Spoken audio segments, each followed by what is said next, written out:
the Walton Family Foundation called me back in the late 90s, right after the cap had been lifted, AB 544, and they said, you're going to grow this thing. You're going to, grow no one was even calling it a CMO at the time.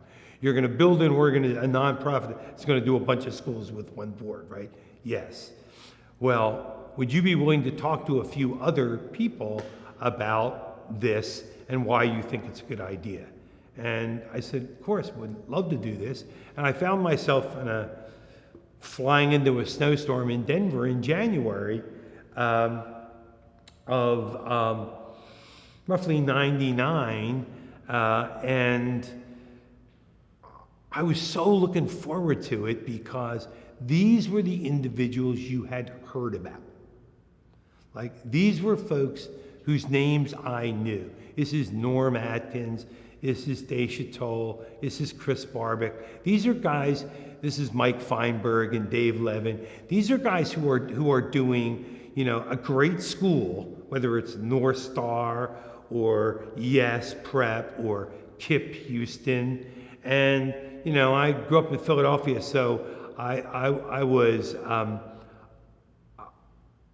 taken by great playground basketball players who were in the other part of the city that you'd heard of. And when you were old enough to drive or had a friend who drove, you went and watched them. This was a great chance to get in a room with these, like, my heroes who were doing things who I'd only heard of, never met, and got around the table and said, what are we doing? So I literally went there and said, here's what I'm doing.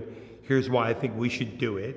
That there's impact in creating a critical mass, and that if we believe that competition matters and that competition should be nonprofit, then we would grow as many high quality schools as we could by a single board in an attempt to make every seat a quality seat.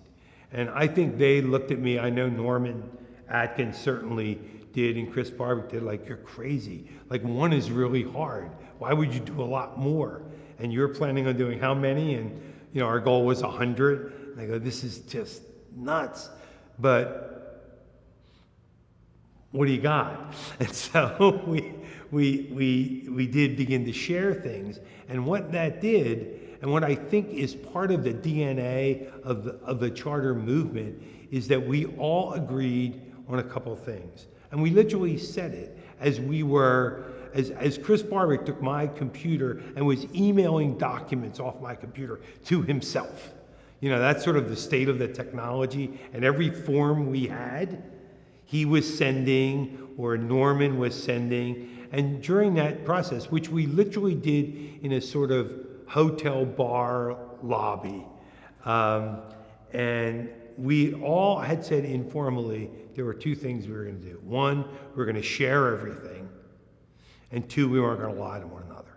Like, we were going to put the brutal facts on the table and say, I am really struggling with this thing, and I don't know what to do with it, because it was highly likely that someone else was running into the same exact problem, because these are all brand new startups. I mean, this was a startup sector that, at that time, there were no third-party intermediaries. There were no real state associations.